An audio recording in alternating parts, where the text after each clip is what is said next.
La literatura genuina y su relación con la cultura universal. Basándonos en el texto de Pedro Enríquez Ureña, aspectos de la enseñanza literaria en la escuela común, planteada por el equipo 1. El propósito de esta mesa se basa en resolver la pregunta problemática que nos plantea esto. Si los alumnos leen obras interesantes y genuinas, entonces abren su pensamiento a la literatura universal. A continuación les presentaré a mis compañeros participantes en esta mesa. Molina Fernández Fátima Valeria, Rubio Cruz Andrea, Hernández Jiménez Gerardo Benjamín, Negrete Rodríguez Fernanda, Salvador Peña y una servidora Romero Ruiz Etzna Quetzali. A continuación les presentaré la mecánica de esta mesa. Habrá 4 rondas. Hablando de una primera ronda, tendrá un tiempo de 3 minutos, donde cada ponente tendrá 1 minuto para presentar su subtema y su posición personal. Siguiendo por una segunda ronda, constará de una duración de 3 minutos, donde cada ponente tendrá 1 minuto para responder a la pregunta ¿por qué recomienda Enríquez Ureña estos textos? Y a su vez dar la información que respalde su argumento. Después, la tercera ronda constará de 3 minutos, donde cada ponente tendrá 2 minutos para contestar a la pregunta ¿qué características en común tienen estas lecturas que vuelven interesantes y provocan abrir el pensamiento de los alumnos a la cultura universal? Y asimismo, tener interacción con los otros ponentes. Continuando con la cuarta ronda, esta tendrá una duración de 3 minutos, donde cada pareja tendrá 1 minuto para resolver a la pregunta ¿qué opinan ustedes sobre cómo ayudan estas obras a abrir el pensamiento a los alumnos a la cultura universal? Y, a su vez, ofrecer sus conclusiones sobre este tema. Dicho esto, procedemos a la primera ronda. Adelante, compañeras Fátima, Andrea. Bueno, nuestro subtema es el cuento, y para nosotros es de principal importancia que sepamos diferenciar la literatura genuina y la literatura que no es genuina. Tomamos como ejemplo La Sirenita de Hans Andersen, en donde este cuento proviene enteramente de la imaginación del autor. Lo comparamos con la versión de Walt Disney, en la que se repiten con ligeras variaciones el trabajo que ya había hecho Andersen. Además de que educa de manera errónea a los niños. En este cuento, el final de La Sirenita termina casándose con el príncipe y termina siendo un final feliz. Porque esto hace que los niños piensen que todo es fácil para ellos y que siempre va a haber una solución o un final feliz para todos. Que tiene lo contrario al cuento de Andersen, en el que la sirenita termina muriendo y cada vez si la sirenita quería ser humana tenía que pasar por un dolor intenso cada vez que caminaba. Esto se refiere a que si una persona quiere algo tiene que luchar para obtenerlo. Muy bien, gracias. Ahora cederemos la palabra a mis compañeros Gerardo, Fernanda, adelante. Bueno, nuestro tema son las fábulas. Como ya sabemos, las fábulas son una composición sencilla, ya sea escrita en verso en prosa, en donde normalmente nuestros personajes van a ser animales o objetos inanimados. Como bien sabemos, las fábulas tienen la moraleja, que va a ser, como decirlo así, la conclusión final, muchas veces implícita, lo que hará que los alumnos puedan obtener un mayor pensamiento al momento de poder identificar esta moraleja implícita. En el libro de Pedro Enríquez Ureña habla sobre las fábulas de la India, y es que las fábulas de la India hay muchas razones para pensar que fue aquí en donde se originó este nuevo apartado hacia la literatura. Hablando entre la falsa y la genuina literatura, podemos comprender de la fábula de la oveja negra, que 1300 años antes el filósofo chino Sun Tzu escribió de forma original esta fábula y después la cambiaron notoriamente para 1969. Muy bien, gracias. Ahora cederemos la palabra a mi compañera Kenia. Adelante, por favor. Bueno, el tema que yo voy a tratar va a ser la mitología, y la mitología se refiere a una cultura de cualquiera, sin importar la región en que esté. Como se sabe, una cultura lleva muchísimos elementos y entre ellos está la historia, entonces se podría considerar que hay una relación entre la mitología y la cultura universal, ya que se trata de la historia misma que tiene en parte cualquier mito. Además,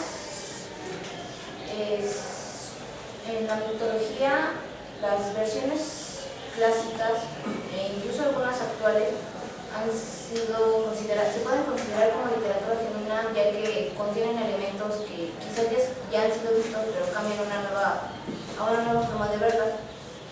La mitología que consideraría falsa son las versiones infantiles que han creado diversos autores a manera de recopilación, ya que les quitan parte de su trama o a veces la cambian. Muy bien, gracias. Concluido esto, pasaremos a la siguiente ronda, que es la segunda ronda, y formularé la siguiente pregunta para los ponentes de esta mesa. ¿Por qué recomienda Enrique Sureña estos textos? Cedemos la palabra a mis compañeros Gerardo, Fernanda. Adelante, por favor. Pedro Enrique Sureña recomienda las fábulas porque son literatura genuina. Toda literatura genuina tiene sabor de primicia, es decir, despierta la novedad en el lector. Ahora, bueno, también de algún modo nos revela cómo el escritor va sintiendo nuevas emociones y expresiones que de alguna forma ya nosotros hayamos visto alguna vez.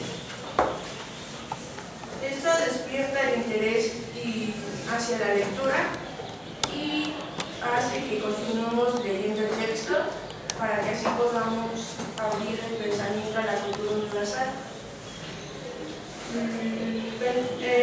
Abrir el pensamiento nos beneficia en que podemos distinguir los artificios de las cosas falsas. Muy bien, gracias. Ahora cederemos la palabra a mi compañera Kenia. Adelante. La mitología es considerada genuina ya que tiene el potencial de reflejar la experiencia humana en errores del pasado, porque es un medio poderoso de transmisión de valores morales y además de eso, como ya mencioné, es una fuente para aprender la cultura de una distinta manera. Muy bien, gracias. Ahora cederemos palabra a mi compañera Fátima y Andrea. Pedro Enrique Sureña recomienda la lectura de los cuentos, ya que cree que estos revelarán al niño multitud de cosas interesantes que harán que ellos se interesen por la literatura, que los mantendrá en contacto con la cultura universal. Los cuentos tienen una enseñanza moral, además de tener tramas interesantes, tienen un libre desarrollo imaginativo, pues su finalidad es que el lector tenga una única respuesta emocional. El género cuentístico con cada lector tiene una única respuesta individual. Muy bien, gracias. Ahora procederemos a la tercera ronda, donde formularé la siguiente pregunta a los ponentes de esta mesa. ¿Qué características en común tienen estas lecturas que vuelven interesantes y provocan abrir el pensamiento a los alumnos de la cultura universal? Cedemos la palabra a mi compañera Kenia. Adelante. Causan interés ya que tienden a enganchar al estudiante o al lector a su trama, porque siendo consideradas literatura genuina, entonces contienen elementos nuevos que no se han visto antes. Entonces, llaman la atención por su trama porque son fáciles de comprender, enseñan valores morales. Muy bien, gracias. Ahora cederemos la palabra a mis compañeros Gerardo. Fernanda, adelante, por favor. Bueno,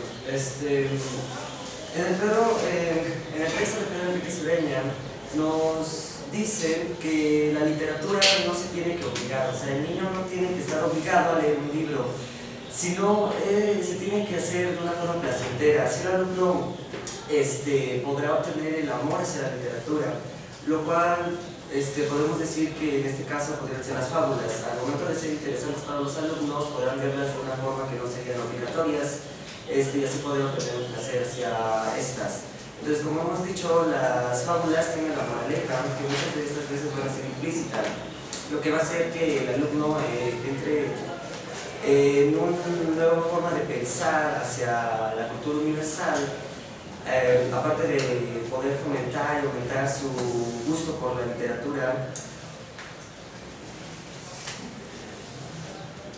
Muy bien, gracias. Ahora procedemos a darle palabra a mis compañeras Fátima y Andrea. Las características que tienen en común estas tres categorías recomendadas por Enrique Sureña, que son cuentos, mitos y fábulas, son que tienen una gran importancia en la lectura y la composición, ya que son maneras distintas de despertar el interés en los alumnos para mantenerlos en contacto con la cultura universal.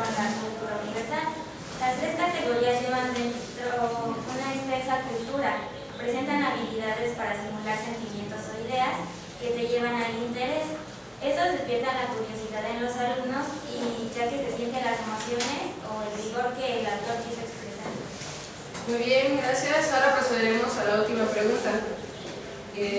Dicho esto, sobre las obras interesantes y genuinas, ¿qué opinan ustedes sobre cómo ayudan estas a abrir el pensamiento de los alumnos a la cultura universal? Escuchamos a mis compañeras Fátima y Andrea. Adelante, por favor. Bueno, en nuestra opinión lo principal es que el alumno tenga como hábito a la lectura, iniciando principalmente con estos textos genuinos. Esto ayudará a que en su adolescencia pueda ver a los libros como una fuente de información más concreta.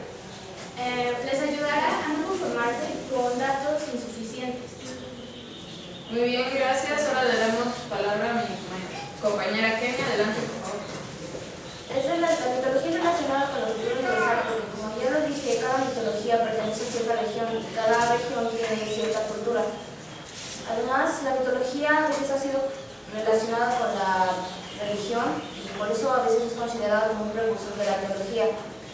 Entonces, sería parte de la cultura universal, ya que explica tanto la teología como la parte de la historia que se está tratando en la trama del mito. Muy bien, gracias. Ahora daremos palabra a mis compañeros Fernanda, Gerardo, adelante.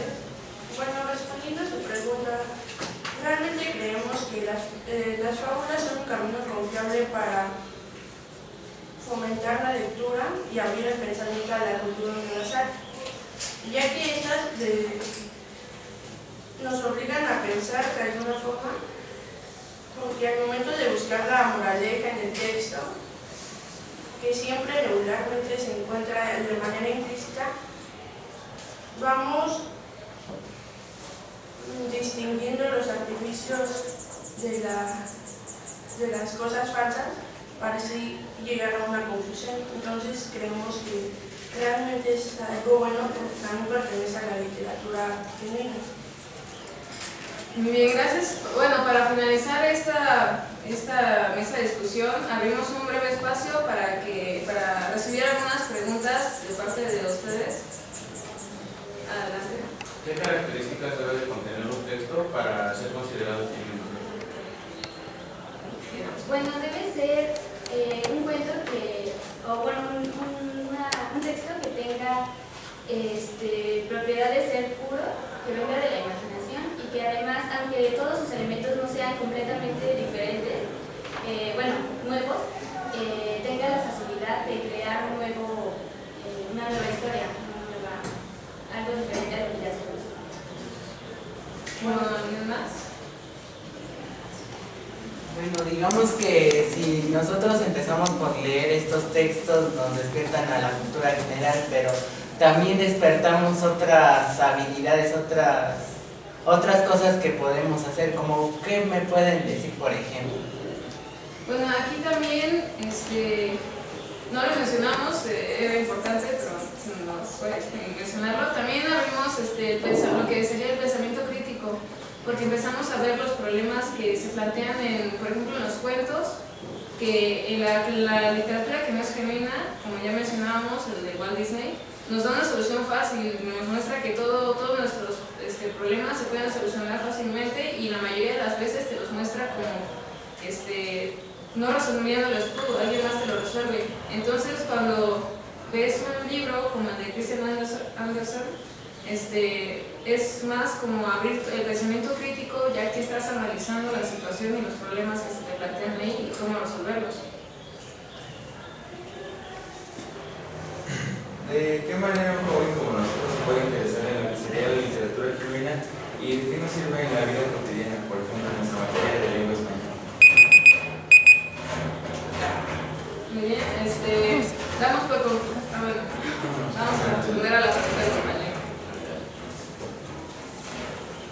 Bueno, respondiendo a lo que decías tú, como ya mencionábamos, hay unos ejemplos que podemos inculcar a los jóvenes que son unas lecturas interesantes.